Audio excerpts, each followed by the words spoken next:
मंजिल उन्हीं को मिलती है जिनके सपनों में जान होती है। मंजिल उन्हीं को मिलती है जिनके सपनों में जान होती है। पंखों से कुछ नहीं होता, हौसलों से उड़ान होती है। नमस्कार प्रिय छात्रों, मैं सिप्पू कुमार स्वागत करता हूं आप सभी का आपकी YouTube channel maths with Sippu में। कैसे हैं आप लोग? आई होप कि आप लोग स्वस्थ होंगे। आज क्लास 10th एनसीईआरटी गणित की एक्सरसाइज 1.2 के इंट्रोडक्शन यानी कॉन्सेप्ट का वीडियो लेकर आया हूँ, जिसमें एक्सरसाइज 1.2 में दिए गए सभी टॉपिक का कॉन्सेप्ट क्लियर करवाऊंगा। यानी 1 बाय 1 करके बारीकी से सभी टॉपिक के कॉन्सेप्ट को समझाऊंगा, जो आप लोगों के लिए परीक्षा उपयोगी साबित होगा।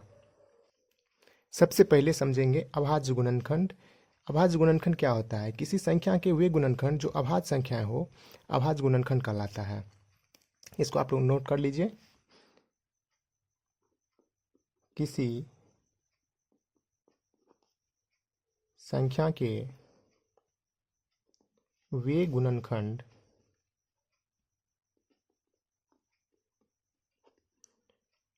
जो अभाज्य संख्याएं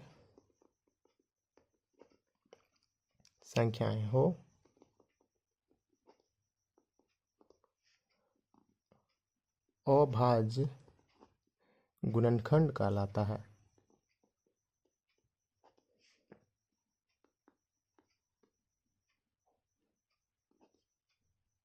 क्लियर है? जैसे में समझिएगा,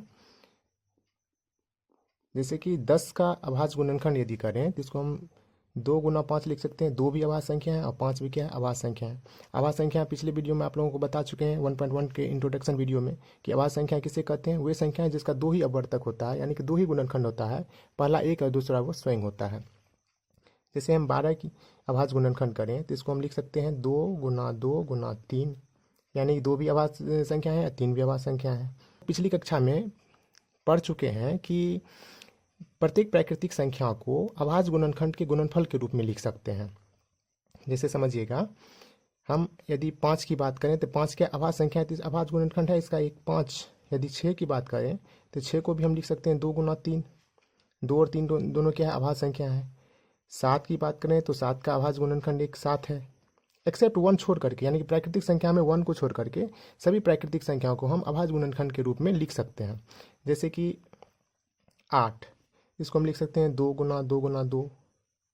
10, इसको लिख सकते हैं 2 गुना 5। 12, इसको लिख सकते हैं 2 गुना 2 गुना 3।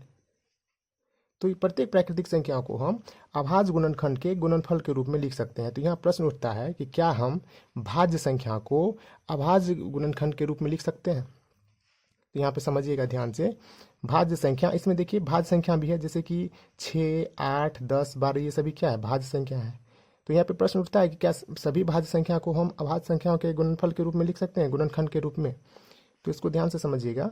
जैसे कि हम 120 की बात करें तो इसको हम लिख सकते हैं 2 से यदि भाग करेंगे तो ये 60 बार में कटेगा, तो 2 गुना 60 लिख सकते हैं। लेकिन 60 क्या है? भाज्य संख्या है। तो यानी कि इस भाज्य संख्या को पुनः हम क्या कर सकते हैं?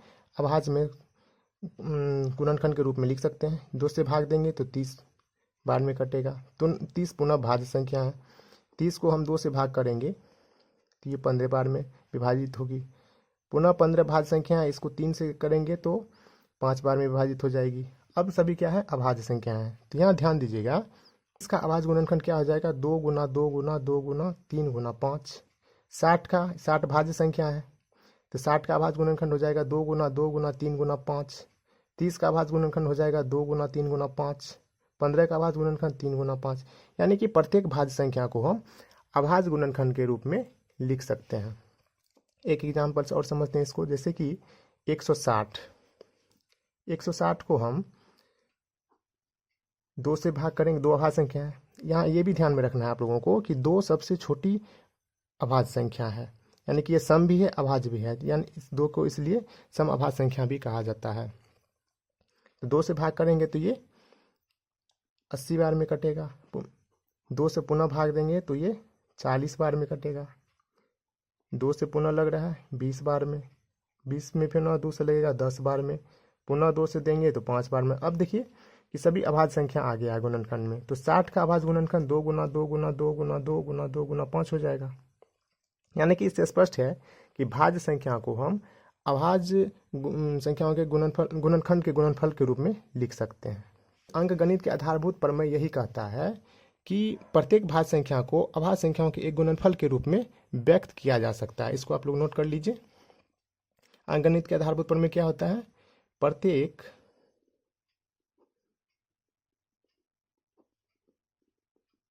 भाज्य संख्या को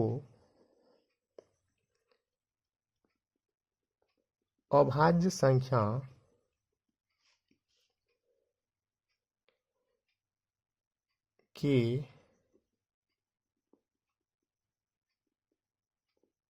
गुणनफल के रूप में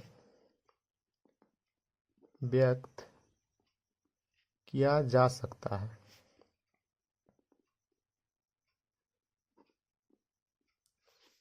क्लियर यहाँ तक? यानी कि प्रत्येक भाज्य संख्या को अभाज्य संख्या के गुणनफल के रूप में व्यक्त किया जा सकता है तथा यह गुणनखंडन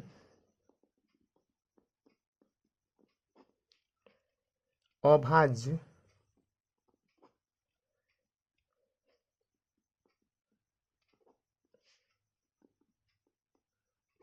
गुणनखंडों के आने वाले क्रम के बिना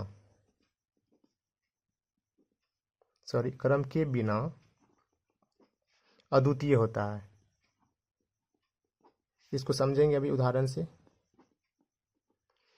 तो अंकगणित के आधारभूत प्रमेय क्या कहता है कि प्रत्येक भाज्य संख्या को अभाज्य संख्या के गुणनफल के रूप में व्यक्त किया जा सकता है तथा यह गुणनखंडन अभाज्य गुणनखंडों के आने वाले क्रम के बिना अद्वितीय होता है। एग्जाम्पल से इसको समझते हैं। जैसे में 210 का हम अभाज्य गुणनखंड करें तो 210 का अभाज्य गुणनखंड कितना हो जाएगा? यहाँ पे करते हैं 210 का 2 से देंगे 105 बार में विभाजित होगा, फिर ये 105 3 से विभाजित होगी, हो जाएगा 3 तिया 9, 3 पचे 15, ये फिर 5 से लगेगा 7 बार में विभाजित। यानी कि 210 का अभाज्य गुणनखंड क्या सब आ रहा है? 2 गुना 3 गुना 5 गुना 7। ध्यान दीजिएगा, जब भाग देना शुरू करेंगे तो सबसे छोटी अभाज्य संख्या से ही भाग देना शुरू करेंगे। तो 210 को हम दो अभाज्य गुणनखंड 2 गुना 3 गुना 5 गुना 7 के रूप में लिखेंगे। इसको हम इस रूप में भी लिख सकते हैं, यदि क्रम का हम ध्यान नहीं दें क्रम पे, तो इसको लिख सकते हैं 3 गुना 5 गुना 7 गुना 2। यानी कि हम इसको तरह तरह से लिख सकते हैं। तो यदि इसके क्रम पर हम ध्यान नहीं दें, यानी कि इसको हम आरोही क्रम में सजा लें, तो यह क्या हो जाएगा? अद्वितीय हो जाएगा। यह एक ही होगा। आरोही क्रम में सजा लेने पर क्या होगा? एक ही होगा। यही कह रहा है कि यह गुणनखंडन अभाज्य गुणनखंडों के आने वाले क्रम के बिना अद्वितीय होता है। यानी कि इस रूप में गुणनखंडन आया है, इसको हम इसके बिना यदि लिखें, इसको आरोही क्रम में सजा लें, तो वो क्या हो जाएगा? अद्वितीय हो जाएगा। चलिए नेक्स्ट टॉपिक को समझते हैं। यहाँ तक तो उम्मीद है कि आप लोगों को क्लियर हो गया होगा।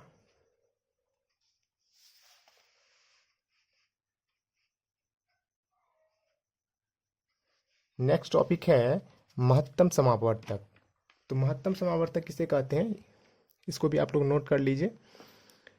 2 या 2 से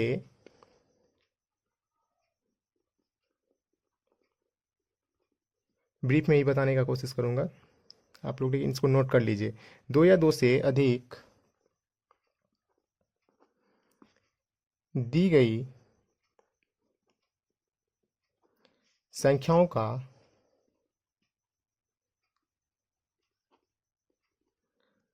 लघुत्तम समापवर्त्य यहाँ पे महत्तम समावर्त होगा। महत्तम समापवर्तक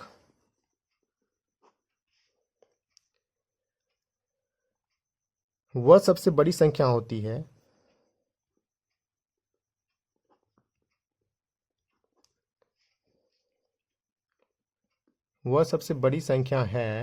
जो दी गई प्रत्येक संख्या को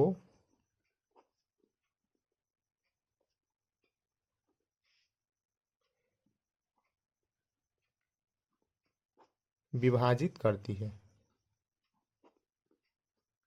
तो महत्तम समावर्तक क्या होता है?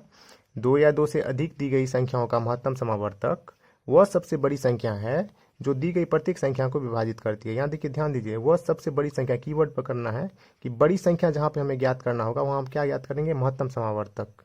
या अधिकतम संख्या हो तो हमें वहाँ पे क्या ज्ञात करना होगा, महत्तम समावर्तक।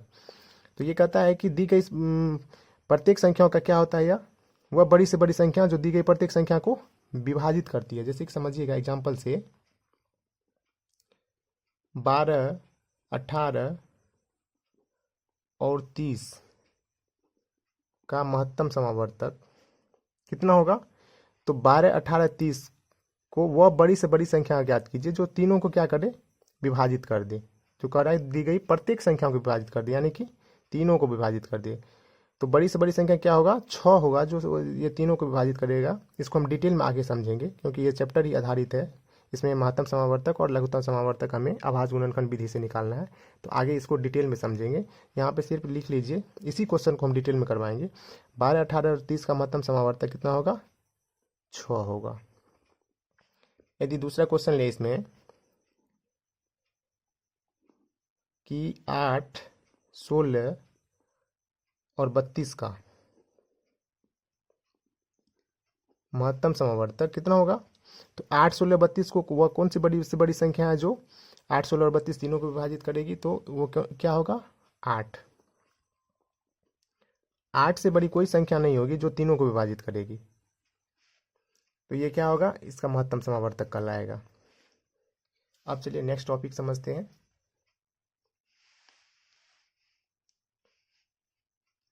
नेक्स्ट टॉपिक है लघुत्तम समावर्तक। इसमें लिख लीजिए 2 या 2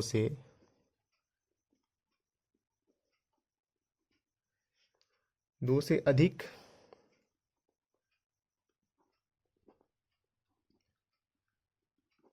दी गई संख्याओं का लघुत्तम समापवर्त्य वह सबसे छोटी से छोटी संख्या होती है। इसमें वह सबसे छोटी से छोटी संख्या है जो दी गई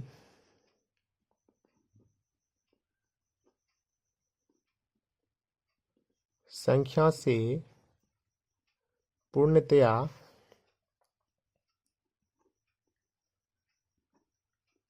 विभाजित हो जाती है। इसको ध्यान में रखना है। लघुत्तम समावर्त्य क्या होता है, 2 या 2 से अधिक दी गई संख्याओं का लघुत्तम समावर्तक सबसे छोटी से छोटी संख्या है जो दी गई सभी संख्या को, दी गई संख्या जो होगा उसको क्या करेगी, विभाजित करेगी। एग्जाम्पल से इसको समझिए। जैसे ऊपर में ही एक क्वेश्चन लिए थे अभी कि 12, 18 और 30 का मौसम लिखे थे, तो 12, 18, 30 का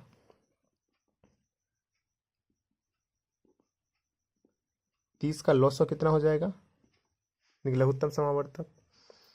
तो इसमें क्या देखना है हमें, छोटी से छोटी संख्या जो दी गई संख्या से क्या हो, पूर्णतया विभाजित हो जाती है। तो 12, 18, 30 का कितना हो जाएगा, 180। इसको हम डिटेल में आगे करेंगे। तो 12, 18, 30 का जो होगा एलसीएम कितना हो जाएगा, 180 होगा। यह सबसे छोटी संख्या है जो तीनों से विभाजित हो रही है, 12 से भी विभाजित होगी, 18 से भी विभाजित होगी और 30 से भी विभाजित होगी। ये 180, इससे छोटी संख्या कोई नहीं है जो तीनों से विभाजित होगी। तो ये इसका क्या हो जाएगा, लॉसो। दूसरा क्वेश्चन लिए थे एग्जाम्पल में, मौसम में भी 8, 16 और 32 का लॉसो यानी कि लघुत्तम समावर्ती कितना होगा, 8, 16 और 32। वह छोटी से छोटी संख्या जो तीनों से विभाजित हो जाए, तो वह संख्या क्या होगी, 32। यानी कि 32 वह छोटी से छोटी संख्या है जो तीनों से विभाजित होगी। 8 से भी विभाजित हो रही है, 16 से भी विभाजित होगी और 32 से भी। तो ये क्या हो जाएगा, 32 इस तीनों का लघुत्तम समावर्त हो जाएगा, एलसीएम। चलिए नेक्स्ट टॉपिक समझते हैं। इसी क्वेश्चन को आगे डिटेल में करेंगे आभास गुणनखंड विधि से, लॉसो और मौसो निकाल करके बताएंगे क्योंकि ये चैप्टर ही आधारित है उस पर।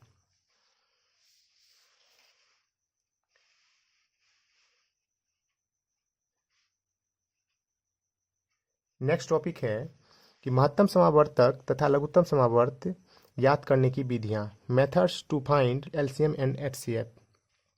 एलसीएम का फुल फॉर्म होता है लोएस्ट कॉमन मल्टीपुल और एचसीएफ का फुल फॉर्म होता है हाईएस्ट कॉमन फैक्टर। ध्यान रखिएगा।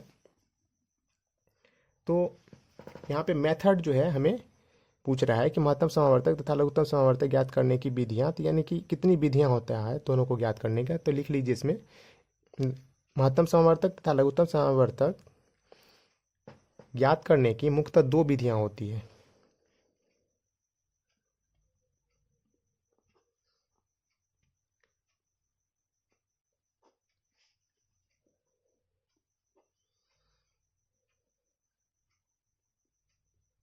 लघुत्तम समावर्त ज्ञात करने की दो विधियां होती है। पहला विधि जो होता है वो है अभाज्य गुणनखंड विधि।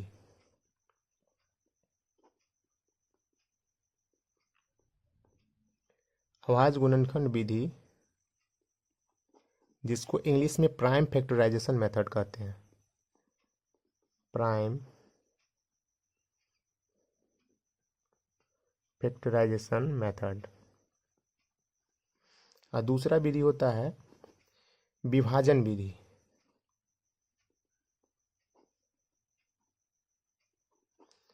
इसको डिवीजन मेथड बोला जाता है।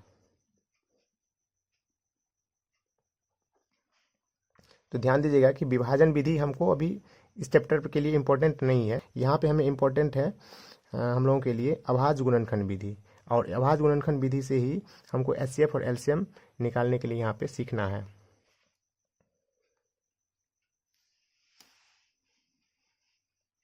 तो नेक्स्ट टॉपिक समझते हैं कि अभाज्य गुणनखंड विधि द्वारा एचसीएफ तथा एलसीएम ज्ञात करना। अभाज्य गुणनखंड विधि के द्वारा एचसीएफ और एलसीएम कैसे ज्ञात करेंगे यहाँ पे समझना है, और इसको ध्यान से समझिएगा। यहाँ पे हम वर्किंग रूल लिखेंगे, स्टेप बाय स्टेप आपको क्या वर्क करना है क्वेश्चन एचसीएफ और एलसीएम निकालने के लिए। तो स्टेप फर्स्ट में लिख लीजिए,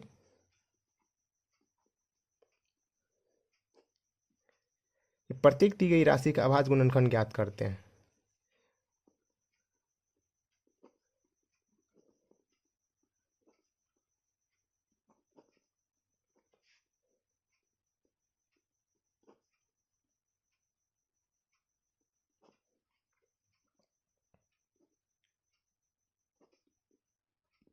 देखिए पहला स्टेप में क्या करना है, जहाँ पे हमें अभाज्य गुणनखंड विधि के द्वारा एचसीएफ और एलसीएम ज्ञात करना होगा, उस क्वेश्चन में हम पहला काम क्या करेंगे, प्रत्येक दी गई राशि, जो भी राशि दिया हुआ होगा उसका हम पहले क्या करेंगे, अभाज्य गुणनखंड ज्ञात करेंगे।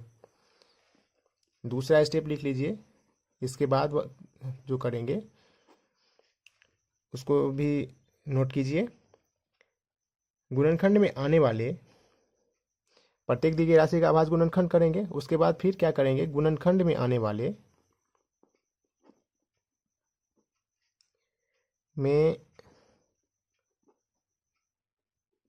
वाले प्रत्येक पदों को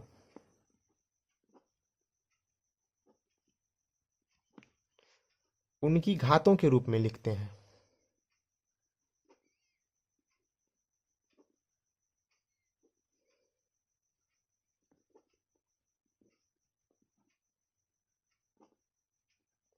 देखिए पहला काम करेंगे, प्रत्येक दी गई राशि का अभाज्य गुणनखंड करेंगे। उसके बाद गुणनखंड में आने वाले प्रत्येक पद को हम क्या करेंगे, उनके घात के रूप में लिखेंगे। ठीक है, नेक्स्ट स्टेप लिखिए,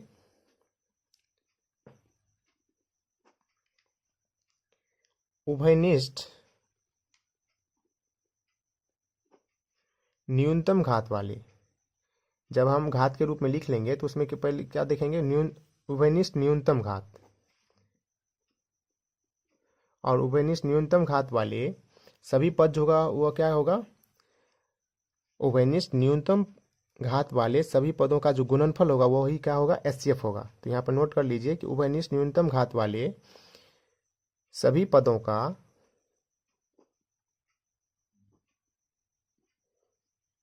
गुणनफल एचसीएफ तथा अधिकतम घात वाले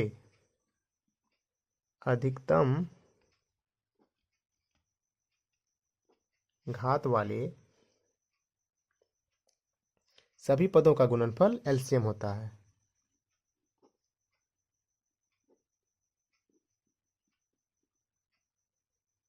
गुणनफल एलसीएम होता है।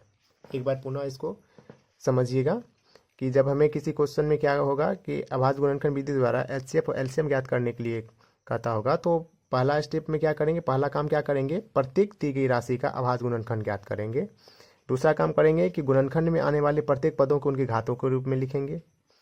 फिर घात के रूप में लिखने के बाद उसमें उभयनिष्ठ न्यूनतम घात वाले, हमें यदि एचसीएफ निकालना होगा तो उभयनिष्ठ न्यूनतम घात वाले सभी पदों का गुणनफल करेंगे। यदि हमें एलसीएम निकालना होगा तो अधिकतम घात वाले सभी पदों का गुणनफल करेंगे। अधिकतम घात वाले इसमें सभी पद का गुणनफल होगा। तो चलिए इसको अप्लाई एक क्वेश्चन में करते हैं और उसको समझते हैं। इस वर्किंग रूल को क्वेश्चन में अप्लाई कीजिएगा तो पूरी तरह से समझ में आ जाएगा।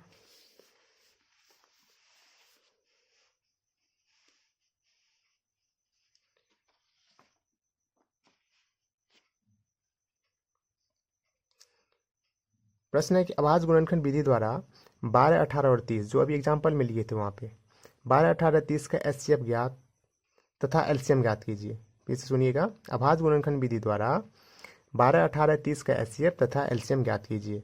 इसी को हम लिए थे, अभी बोले थे कि डिटेल में इसको आगे समझाएंगे, तो इस यहाँ पे इसको ध्यान से समझना है और इसे हम अभाज्य गुणनखंड विधि द्वारा हल करेंगे। क्वेश्चन में कह भी रहा है कि अभाज्य गुणनखंड विधि द्वारा 12, 18, 30 का एचसीएफ तथा एलसीएम ज्ञात कीजिए। तो 12 का सबसे पहले हम क्या करेंगे, अभाज्य गुणनखंड करेंगे। पहला स्टेप में भी यहाँ पे क्या बताए थे कि प्रत्येक दी गई राशि का अभाज्य गुणनखंड ज्ञात करते हैं, यानी कि प्रत्येक राशि का अभी अभाज्य गुणनखंड ज्ञात करेंगे। तो 12 का अभाज्य गुणनखंड क्या सब हो जाएगा, 2 गुना 2 गुना 3। ठीक, उसके बाद 18 का अभाज्य गुणनखंड क्या सब होगा, 2 गुना 3 गुना 3। एंड 30 का अभाज्य गुणनखंड क्या सब होगा, 2 गुना 15 आएगा, फिर 3 गुना 5। ठीक है, अब देखिए सेकेंड स्टेप में क्या बोले थे कि अभाज्य गुणनखंड करने के बाद गुणनखंड में आने वाले प्रत्येक पदों को उनकी घातों के रूप में लिखते हैं। अब गुणनखंड में आने वाले प्रत्येक पद का हम क्या करेंगे, घात के रूप में लिखेंगे। तो देखिए 2 2 बार है, जिसको लिखेंगे 2 की पावर 2, और 3 एक बार लिखे हैं तो लिखेंगे 3 की पावर 1। घात के रूप में लिख रहे हैं। 2 एक बार है इसमें, 18 के अभाज्य गुणनखंड में 2 एक बार है तो 2 की घात 1 लिखेंगे। 3 2 बार है तो 3 की घात 2 लिखेंगे। फिर देखिए 30 का जो अभाज्य गुणनखंड है उसमें 2 एक बार है तो 2 की घात 1, 3 एक बार है तो 3 की घात 1, अब 5 भी एक बार है तो 5 की घात 1 लिखे। ठीक है, नेक्स्ट स्टेप में क्या बताए थे कि उभयनिष्ठ न्यूनतम घात वाले सभी पदों का गुणनफल क्या होगा, एचसीएफ होगा। यानी कि उभयनिष्ठ न्यूनतम घात वाले सभी पद का जो गुणनफल होगा वो एचसीएफ होगा। तब लिखेंगे देयरफॉर एचसीएफ ऑफ 12, 18, 30 कितना हो जाएगा, न्यूनतम घात वाले उभयनिष्ठ देखना है, उभयनिष्ठ न्यूनतम घात। एचसीएफ में क्या देखेंगे, पुनः सुनिएगा कि एचसीएफ में हमें क्या देखना है, उभयनिष्ठ न्यूनतम घात, यानी कि तीनों में हो कॉमन उभयनिष्ठ। तो देखिए 2 जो है तीनों में है, लेकिन न्यूनतम घात देखना है, तो 2 का घात 1 जो है तीनों में है, यानी कि उभयनिष्ठ है। 2 का घात 1 यानी कि 2 की घात 1 आ गया। फिर 3 की घात 1 भी देखिए सभी में है, यहाँ पर भी 3 की घात 1 है, इसमें भी 3 की घात 1 है, और यहाँ पर भी 3 की घात 1 है। तो न्यूनतम घात देखना, उभयनिष्ठ भी हो और न्यूनतम घात भी हो। 3 की घात 1, 5 तो नहीं है किसी में, उभयनिष्ठ नहीं है, तो यानी कि एचसीएफ कितना हो जाएगा इसका, 2 गुना 3, 6 हो गया एचसीएफ। 12, 18, 30 का एचसीएफ कितना हो गया, 6। और वहाँ पर हम डायरेक्ट लिखे थे, जब महत्तम समावर्तक समझा रहे तो वहाँ पर डायरेक्ट लिखे थे कि 6 होगा। अब यहाँ पे समझ में आ गया कैसे ज्ञात करना है। अब एलसीएम निकालना है, तो एलसीएम के लिए क्या देखना है हमें, अधिकतम घात वाले सभी पदों का गुणनफल। तो यानी कि अधिकतम घात वाले सभी पदों का गुणनफल, इसमें सभी पद का गुणनफल देखना है। तो एलसीएम ऑफ 12, 18, 30 अधिकतम घात देखना है और सभी पद का देखना है। तो ध्यान दीजिए 2 है पद, इसमें 3 पद है, 2 आया है, 3 आया है, 5 आया है। तो 2 का अधिकतम घात कितना है, 2 है। 2 का अधिकतम घात 2 है। उसके बाद 3 का अधिकतम घात भी 2 है, देख लीजिए 3 का अधिकतम घात कितना है, 2 है। और 5 का अधिकतम घात 1 है। तो ये इसका एलसीएम हो जाएगा, 2 दूना 4, 3 तिया 9 गुना 5, 9 पचे 45, और 45 से होकर कितना हो जाएगा, 180। तो 12, 18, 30 का एलसीएम कितना हो जाएगा, 180। तो यही अभाज्य गुणनखंड विधि द्वारा हम 12, 18 और 30 का जो है एचसीएफ और एलसीएम ज्ञात किए हैं। इसी पे पूरा चैप्टर आधारित है। उम्मीद करता हूँ कि आप लोगों को अच्छी तरह से समझ में आ गया होगा। चलिए नेक्स्ट टॉपिक देखते हैं क्या है।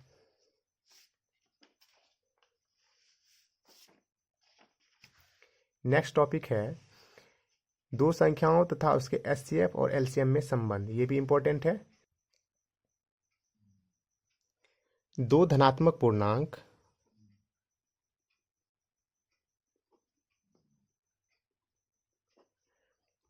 ए और बी के लिए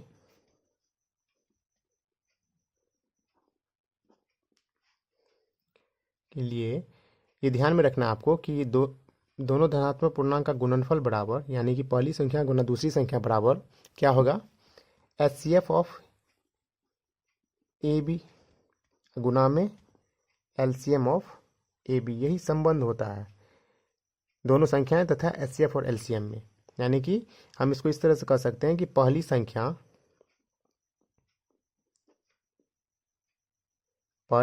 गुना दूसरी संख्या बराबर महत्तम समावर्तक गुना लघुत्तम समावर्त होता है। दोनों धनात्मक संख्याओं का गुणनफल क्या होगा, उसके एचसीएफ और एलसीएम के गुणनफल के बराबर होगा। यानी कि इसको इस तरह से डिटेल में आप लिख सकते हैं कि पहली संख्या गुना दूसरी संख्या बराबर 900 गुना 900 होता है। तो यहाँ पे ध्यान दीजिएगा कि यदि हमें क्वेश्चन में पहली संख्या और दूसरी संख्या और 900 गिवन हो तो हम इस फार्मूला की मदद से हम 900 निकाल सकते हैं। यदि हमें इसके अलावा यदि हमें पहली संख्या और दूसरी संख्या और 900 गिवन हो, यानी कि दिया हुआ हो, तो हम 900 निकाल लेंगे इस फार्मूला से। इसके अलावा यानी यहाँ से 4 फार्मूला निकाल सकते हैं, आप लिख सकते हैं कि हमें 900 दिया हो, दूसरी संख्या दिया हो तो पहली संख्या ज्ञात कर लेंगे, 900 दिया हो और पहली संख्या दिया हो तो दूसरी संख्या ज्ञात कर लेंगे। यानी कि इस चारों में से कोई एक हमें नहीं दिया हो तो हम उसको निकाल सकते हैं इस फार्मूला से। उदाहरण में दिए गए प्रश्नों को हल करने से पहले विभाजता के कुछ नियम हैं, जिसमें कि मैं अभाज्य संख्याओं का विभाजता नियम बताऊंगा, जो इस चैप्टर के लिए इंपॉर्टेंट है। जहाँ पे बड़ी बड़ी संख्या होगा उसका अभाज्य गुणनखंड करना होगा, तो उसमें ये मदद करेगा आपको। इसको ध्यान से समझना है। पहला है 2 से विभाजता। 2 सबसे छोटी अभाज्य संख्या है। तो 2 से विभाजता का नियम क्या कहता है कि कोई भी संख्या 2 से तभी विभाजित होगी जब उसका इकाई का अंक कोई सम संख्या या शून्य हो। यानी कि कोई भी किसी भी संख्या का जो इकाई अंक होगा वो यदि सम होगा या शून्य होगा तो वो क्या होगा, 2 से विभाजित होगा। जैसे में समझिएगा, जैसे में हम कह देते हैं 10, तो 10 देखिए क्या है, इकाई का अंक क्या है, शून्य है, तो यह 2 से विभाजित होगी। 12 इकाई का अंक क्या है, सम संख्या है, तो यह 2 से विभाजित होगी। इसके अलावा हम यदि 42 लिखें तो देखिए इकाई का अंक क्या है, सम है। 56 लिख दें तो इकाई का अंक क्या है, सम संख्या है, तो यह पूरी संख्या क्या होगा, 2 से विभाजित होगा। हम 150 लिख दें तो इकाई का अंक क्या है, शून्य है, तो ये भी 2 से विभाजित होगा। तो वह संख्या जिसका इकाई का अंक सम हो या शून्य हो तो वह 2 से विभाजित होती है। ध्यान में रखिएगा विभाजता का ये नियम, 2 से विभाजता का ये नियम आपको ध्यान में रखना है। नेक्स्ट है 3 से विभाजता, डिविजिबिलिटी ऑफ 3। नेक्स्ट है 3 से विभाजता। कोई भी संख्या 3 से तभी विभाजित होगी जब उस संख्या के अंकों का योग 3 से विभाजित हो। अब यहाँ पे ध्यान दीजिए, जैसे में हम लिखते हैं 234, तो ये कह रहा है कि कोई भी संख्या 3 से तभी विभाजित होगी जब उसके अंकों का योग 3 से विभाजित हो। तो यहाँ पे यदि हम अंकों का योग करते हैं तो 4 3 7 2 9, यानी कि 2 + 3 + यदि हम 4 करें तो कितना होगा, 9 हो रहा है। 9 3 से विभाजित है तो इसका मतलब क्या है कि 234 भी होगी 3 से विभाजित। 3 से विभाजता का नियम यही कहता है कि इस संख्या के अंकों का योग यदि 3 से विभाजित है तो वह पूरी संख्या भी 3 से विभाजित होगी। तो संख्या का अंकों का योग कितना निकला, 9 आया है। तो 9 3 से विभाजित हो रही है तो इसका मतलब 234 भी 3 से विभाजित होगी। जैसे दूसरा लेते हैं 177। तो 177 भी देखिए 7 7 14 1 15, 15 3 से विभाजित होती है, तो इसका मतलब 177 भी 3 से विभाजित होगी। इसको इस तरह से समझ सकते हैं। कितना आ रहा है 15, 15 3 से पूरी पूरी विभाजित होती है, इसका मतलब 177 भी 3 से पूरी पूरी विभाजित होगी। चलिए नेक्स्ट समझते हैं। तो ध्यान में रखना है इसको कि कोई भी संख्या 3 से तभी विभाजित होती है जब उसके अंकों का योग जो है 3 से विभाजित हो। नेक्स्ट है 5 से विभाज्यता। कोई भी संख्या 5 से तभी विभाजित होगी जब उस संख्या की इकाई का अंक 5 अथवा 0 हो। जैसे में लिखते हैं 15, 25। तो यहाँ पे देखिए इकाई का अंक जो है, संख्या की इकाई का अंक जो है वो क्या है 5 है। 5 5 से विभाजित हो रही है तो इसका मतलब 15 भी विभाजित होगी। 25 में इकाई का अंक क्या है 5 है, तो 5 5 से विभाजित हो रही है तो इसका मतलब ये भी 5 से विभाजित होगी। या हम ये लिखें कि 20 में इकाई का अंक क्या है 0 है, तो ये पूरी संख्या भी क्या होगी 5 से विभाजित होगी। नियम यही कह रहा है कि इकाई का अंक 5 अथवा 0 हो तो वो पूरी संख्या क्या होगा 5 से विभाजित होगा। इसके अलावा हम 195 लिख दें, 260 लिख दें, 270 लिख दें, सभी क्या होगा 5 से विभाजित होगा, क्योंकि इकाई का अंक देखिए 5 है, 0 है, 0 है, तो सभी क्या होगा 5 से विभाजित होगा। नेक्स्ट समझिएगा 7 से विभाज्यता। नेक्स्ट है 7 से विभाज्यता। 7 से विभाज्यता का नियम कहता है कि कोई भी संख्या 7 से तभी विभाजित होगी जब उस संख्या के अंतिम अंकों को दोगुना करके शेष अंकों से बनी संख्या से घटाया जाए और इससे प्राप्त शेषफल 7 अथवा 0 हो। इसको ध्यान से समझिएगा, थोड़ा सा ये कॉम्प्लिकेटेड है, ध्यान से समझिएगा। जैसे हम लिखते हैं, छोटी संख्या लेते हैं 3 अंक की, 224 लेते हैं। तो 224 देखिए, इसमें हम 7 की विभाज्यता का नियम लगाते हैं। इसमें कहता है कि कोई भी संख्या 7 से तभी विभाजित होगी जब उस संख्या के अंतिम अंकों को, अंतिम अंक कितना है 4, इसको दोगुना करके शेष अंकों से बनी संख्या से घटाया जाए। ध्यान दीजिएगा, शेष 4 को दोगुना करके शेष अंक से बनी संख्या कितना है 22, यानी कि 22 में हमें घटाना है 4 को दोगुना करके, 4 गुना 2, तो ये कितना आएगा 22 में से कितना घटेगा 4 दूना 8 घटेगा, 12 में से 8 घटेगा तो कितना होगा, सॉरी 22 है ना, 22 में से 8 घटेगा तो कितना होगा 14, और 14 क्या है 7 से विभाजित होती है। यही कर रहा है कि दोनों दोगुना करके शेष अंकों से बनी संख्या से घटाया जाए, इससे प्राप्त शेषफल 7 अथवा 0 हो। तो यहाँ पे देखिए 14 क्या है 7 से विभाजित हो रही है, तो इसका मतलब ये क्या होगा 7 से विभाजित होगा पूरी संख्या 224 भी। इसको डिटेल में और समझना चाह रहे हैं तो एक उदाहरण और लेते हैं, 2000, बड़ी संख्या ले लेते हैं 2429। 2429 है, तो इसमें नियम कहता है कि अंतिम अंक को दोगुना करके शेष अंकों से घटाया जाना चाहिए। तो 242 शेष अंक यही है 242, अंतिम अंक है 9, इसको दोगुना करके इसमें से घटाना है। तो 242 में से हमें कितना घटाना है 18 घटाना है, तो 242 में से 18 घटाएंगे तो कितना हो जाएगा 224। अभी 224 का तो किए ही थे यहाँ पे, तो यानी कि 224 क्या होगा 7 से विभाजित होगा। पुनः इसमें यही नियम लगाएंगे, बार बार नियम को दोहराएंगे, जब छोटी संख्या आ जाएगा तो वहाँ पर स्पष्ट हो जाएगा कि ये 7 से कट रहा है। चलिए नेक्स्ट अभाज्य संख्या है 11। तो 11 से विभाज्यता का नियम समझते हैं। 11 से विभाज्यता का नियम कहता है कि कोई भी संख्या 11 से तभी विभाजित होगी जब उसके इकाई अंक से बाईं ओर चलने पर सम स्थानों के अंकों का योग तथा विषम स्थानों के अंकों के योग फल का अंतर 0 अथवा 11 या 11 से पूर्णतः विभाजित हो। चलिए इसको उदाहरण से समझते हैं। जैसे में हम एक संख्या ले लेते हैं,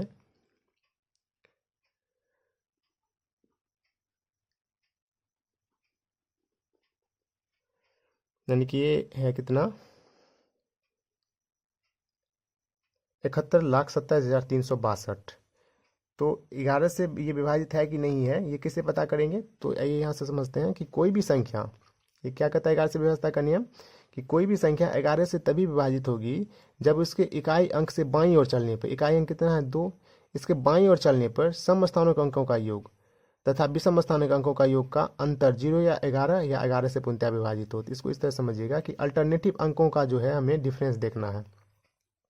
अल्टरनेटिव अंक जैसे कि 2, 3, 2, 7 को जोड़िए, कितना हो रहा है 3, 2, 5, 2, 7, 7, 14, यानी कि विषम स्थानों के अंकों का योग हो गया। इकाई के अंक से हमें क्या देखना है, सम स्थान और विषम स्थान के अंकों का योग का अंतर कितना हो, 0 या 11 हो। तो ये हो गया 14। उसके बाद 6, 7 और 1, 7, 7, 13, 1, 14, दोनों का अंतर कितना आ रहा है 0। तो इसका मतलब ये क्या है, ये पूरी संख्या जो है 11 से विभाजित होगी। एक संख्या और लेकर के समझाते हैं आपको।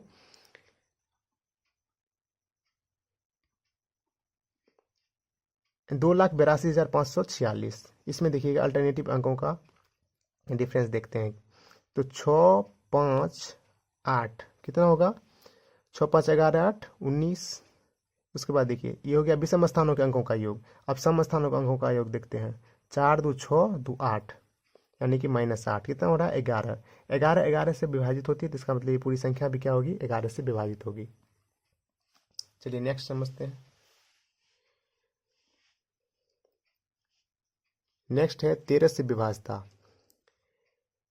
कोई भी संख्या 13 से तभी विभाजित होगी जब संख्या के अंतिम अंक को 4 से गुना करके शेष अंकों से बनी संख्या में जोड़ा जाए, और इससे प्राप्त शेषफल यदि 13 से विभाजित हो तो संख्या 13 से विभाजित होती है। इसको एग्जाम्पल से समझते हैं। जैसे हम एक संख्या लेते हैं 689, इसमें कहता है कि अंतिम अंक को 4 से गुना करके शेष अंकों से बनी संख्या में जोड़ा जाए। तो शेष अंतिम अंक है 9, इसको 4 से गुना करके शेष अंकों से बनी संख्या में जोड़ा जाना है, तो यानी कि 68 में जोड़ेंगे। तो नियमानुसार 68 में ऐड करेंगे 9 को 4 गुना करके, तो ये कितना होगा 68 जोड़ 36, तो ये आ रहा है 104। 104 देखिए 13 से 108 बार में, सॉरी 13 से 8 बार में 104 जो है विभाजित हो रही है। तो इसका मतलब जो है ये पूरी संख्या भी, ये 689 भी क्या होगी 13 से विभाजित होगी। यदि इसको और फिर इसमें नियम लगाना चाह रहे हैं तो यही नियम को पुनः दोहराएंगे। इसमें 104 है तो पुनः करेंगे हम क्या कि 4 को 4 गुना करके शेष अंकों से बनी संख्या में जोड़ देना है। तो क्या करेंगे, यहाँ पे 104 है, शेष अंकों से बनी संख्या में जोड़ देना है 4 को 4 गुना करके, यानी कि अंतिम अंक को 4 गुना करके शेष अंकों से बनी संख्या में जोड़ना है। तो ये आ जाएगा 10 + 16, कितना हो गया ये 26। अब देखिए 26 13 से विभाजित हो रही है, तो ये संख्या भी क्या होगी 13 से विभाजित होगी। क्लियर है? अब चलिए उदाहरण में दिए गए प्रश्न को हल करते हैं। अब आसानी से सभी प्रश्न का हल समझ में आएगा।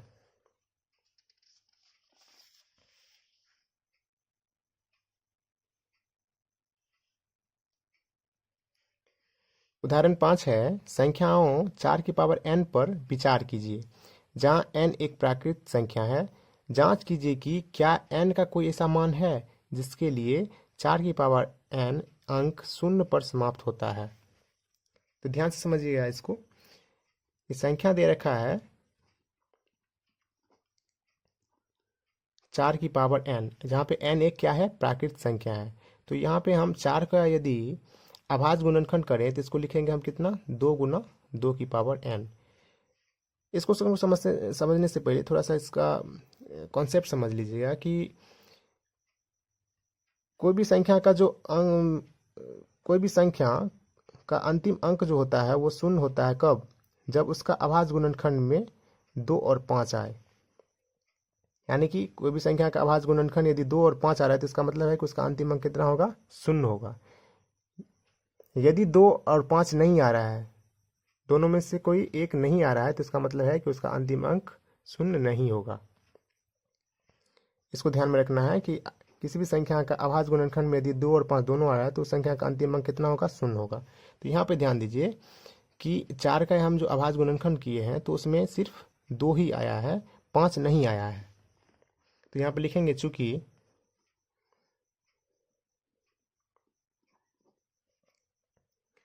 चार की पावर n के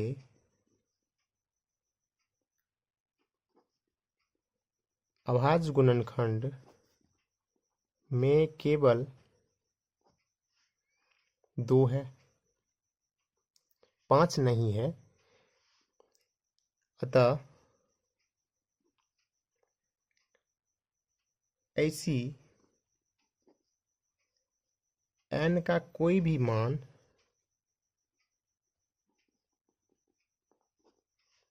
नहीं है या नहीं होगा जिसके लिए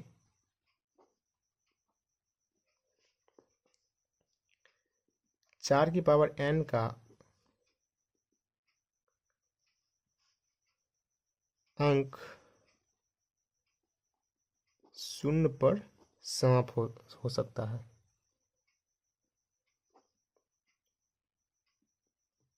क्लियर है? बस इतना ही इसमें लिखना है, क्योंकि 5 अभाज्य गुणनखंड में नहीं आया है, तो इसका मतलब ये हुआ कि इसका जो है n के कोई भी मान के लिए इस संख्या का अंतिम अंक जो है वो क्या होगा, 0 नहीं होगा। 4 की पावर n जो है वह 0 पे समाप्त नहीं होगा। चलिए नेक्स्ट क्वेश्चन समझते हैं।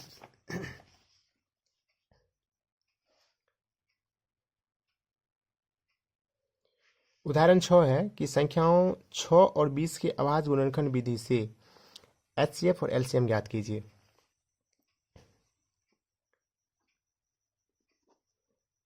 तो पहला काम क्या करना है, दी गई सभी संख्याओं का अभाज्य गुणनखंड करना है हमें। तो 6 का अभाज्य गुणनखंड क्या होगा, 2 गुना 3, और उसके बाद इसमें क्या करेंगे, अधिकतम उसको घात के रूप में लिखते हैं। तो 2 की पावर घात यहाँ पर कितना हो जाएगा, 1, और 3 की पावर 1, यानी कि 2 भी एक बार है, 3 भी एक बार है। पहला काम अभाज्य गुणनखंड करना है, दूसरा काम उसको घात के रूप में लिखना है। फिर कितना है, 20 है, तो 20 का अभाज्य गुणनखंड क्या सब हो जाएगा, 2 गुना 2 गुना 5।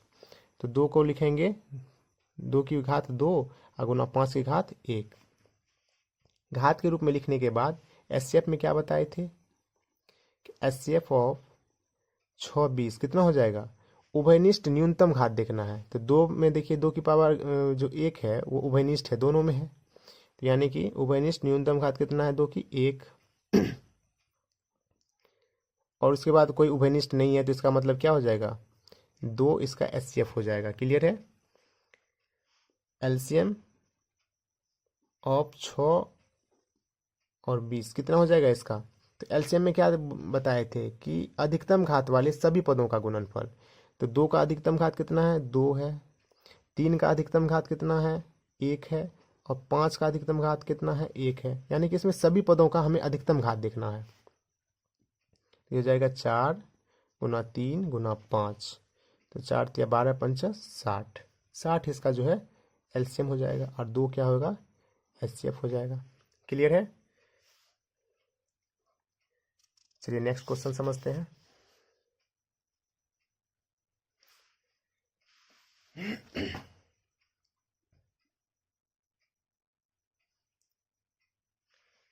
उदाहरण 7 है, अभाज्य गुणनखंड विधि द्वारा 96 और 404 का एचसीएफ ज्ञात कीजिए और फिर इनका एलसीएम ज्ञात कीजिए। यानी कि पहले हमें एचसीएफ ज्ञात कर लेना है अभाज्य गुणनखंड विधि से, फिर उसके बाद जो रिलेशन बताए थे उस फार्मूला के अकॉर्डिंग हमको एलसीएम निकाल लेना है। ध्यान से समझिएगा, क्योंकि यहाँ पे देखिए इस तरह से नहीं लिखा है।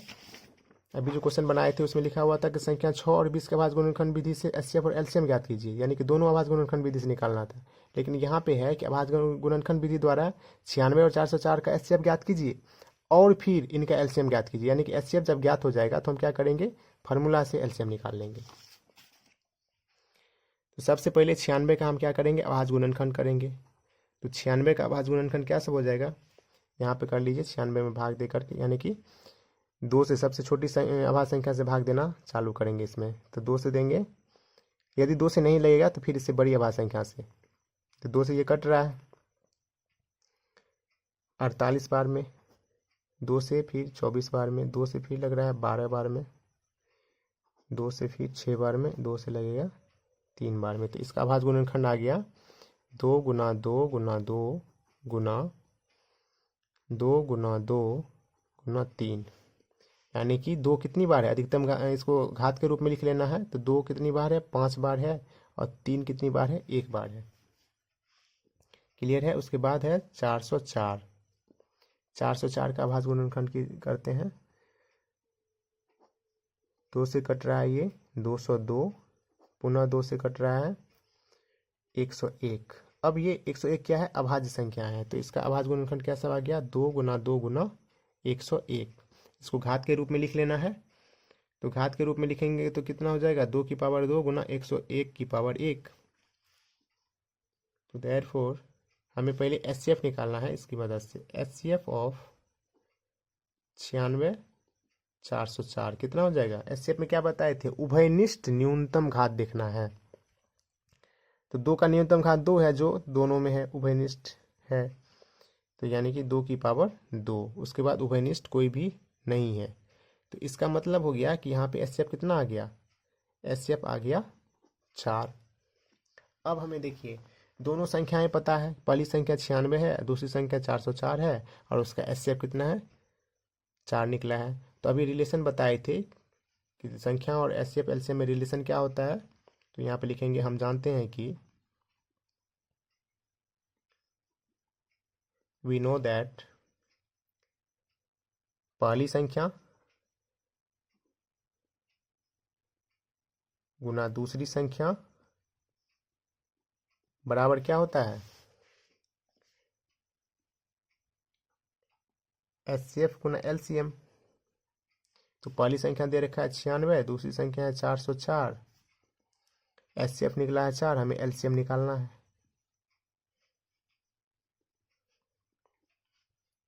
तो एलसीएम यानी 4 को इधर लाएंगे तो क्या हो जाएगा, डिवाइड हो जाएगा। तो हम इसको लिखें एलसीएम इक्वल टू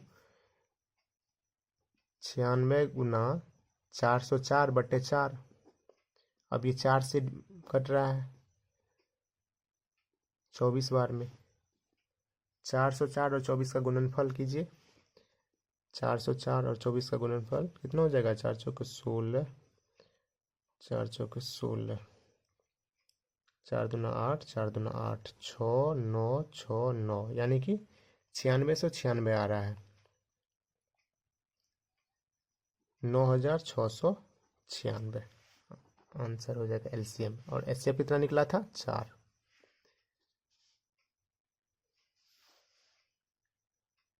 क्लियर है। चलिए नेक्स्ट क्वेश्चन देखते हैं।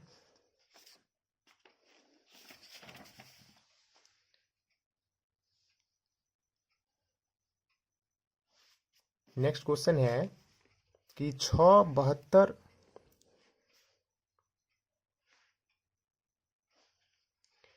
नेक्स्ट क्वेश्चन यानी उदाहरण 8, ये लास्ट क्वेश्चन है उदाहरण का। संख्या 6, 72 और 120 का अभाज्य गुणनखंड विधि द्वारा एचसीएफ और एलसीएम ज्ञात कीजिए। चलिए इसको ध्यान से समझिएगा। सबसे पहले हमें क्या करना है, 6 का अभाज्य गुणनखंड। तो 6 का अभाज्य गुणनखंड हो जाएगा 2 × 3। तो अब इसको घात के रूप में लिखेंगे तो 2 की घात 1 और 3 की घात 1। उसके बाद है 72। 72 का अभाज्य गुणनखंड कीजिए। 72 में 2 से पहले देंगे 36 बार में विभाजित होगी, 2 से फिर देंगे 18 बार में विभाजित होगी, पुनः 2 से 9 बार में, 3 से 3 बार में। चलिए इसका तो अभाज्य गुणनखंड आया 2 × 2 × 2 × 3 × 3, यानी 2 की घात 3। 2 3 बार है तो 2 की घात 3, और 3 2 बार है तो 3 की घात 2, एंड 120 है। 120 का कीजिए। 2 से देंगे 60, 2 से देंगे 30 बार में विभाजित होगी, पुनः 2 से 15 बार में, 3 से 5 बार में। तो इसका आ रहा है 2 × 2 × 2 × 3 × 5, यानी 2 का घात 3 × 3 की घात 1 और × 5 की घात 1। अब देखिए एचसीएफ और एलसीएम हमें लिखना है। तो therefore HCF of 6, 72 120 equal to कितना हो जाएगा। एचसीएफ में हम क्या देखते हैं, उभयनिष्ठ यानी कि कॉमन। उभयनिष्ठ हमें क्या देखना है, न्यूनतम घात। तो 2 का न्यूनतम घात कितना है, 1 है, जो सभी में है। तो 2 का न्यूनतम घात 1, फिर देखिए 3 का न्यूनतम घात 1 जो है सभी में है, तो 3 का न्यूनतम घात, 5 तो है नहीं किसी में, तो इसका मतलब एचसीएफ कितना आ रहा है 6। एचसीएफ निकल गया 6, 72, 120 का एचसीएफ कितना हो जाएगा 6। और यह 6 क्या है, वह बड़ी से बड़ी संख्या है डेफिनेशन के अकॉर्डिंग, जो डेफिनेशन हम लिखाए थे कि वह बड़ी से बड़ी संख्या है जो दी गई सभी संख्या को विभाजित कर दे। यह वह बड़ी से बड़ी संख्या है जो दी गई सभी संख्या को विभाजित करेगी। क्लियर है? इससे बड़ी संख्या नहीं होगी कोई जो तीनों को विभाजित करेगी, तीनों विभाजित होना चाहिए, बड़ी से बड़ी संख्या। अब देखिए इसका क्या करेंगे, एलसीएम ज्ञात करना है। एलसीएम में क्या बताए थे, 6, 72, 120। एलसीएम में बताए थे कि अधिकतम घात देखना सभी पदों का, सभी पदों के अधिकतम घात का गुणनफल। तो देखिए इसमें कितना पद है, 2 है, 3 है, 5 है, तो यानी कि 2 का अधिकतम घात कितना है, 2 का अधिकतम घात है 3। उसके बाद 3 है तो 3 का अधिकतम घात कितना है 2, फिर 5 का अधिकतम घात है 1। इसको 2 को 3 बार करेंगे गुना तो 8 हो जाएगा, 9 गुना 5, तो 9 गुना 5 हो गया 45, 45 अठे हो जाएगा 360। यानी कि 6, 72 और 120 का एलसीएम कितना आ गया 360। तो 360 वह छोटी से छोटी संख्या है अकॉर्डिंग टू डेफिनेशन। एलसीएम का जो डेफिनेशन में लिखाए थे वो क्या लिखाए थे कि वह छोटी से छोटी संख्या जो दी गई सभी संख्या से विभाजित हो जाए। तो यानी कि 360 क्या है, वह छोटी से छोटी संख्या जो सभी से विभाजित हो रही है, 6 से भी विभाजित होगी, 72 से विभाजित होगी और 120 से भी विभाजित होगी। क्लियर है? उम्मीद है कि ये सभी टॉपिक और सभी क्वेश्चन आप लोगों को समझ में आया होगा। नेक्स्ट चैप्टर का सॉल्यूशन यानी 1.2 का सॉल्यूशन बहुत जल्द ही आप लोगों के लिए लाएंगे डिटेल में। धन्यवाद।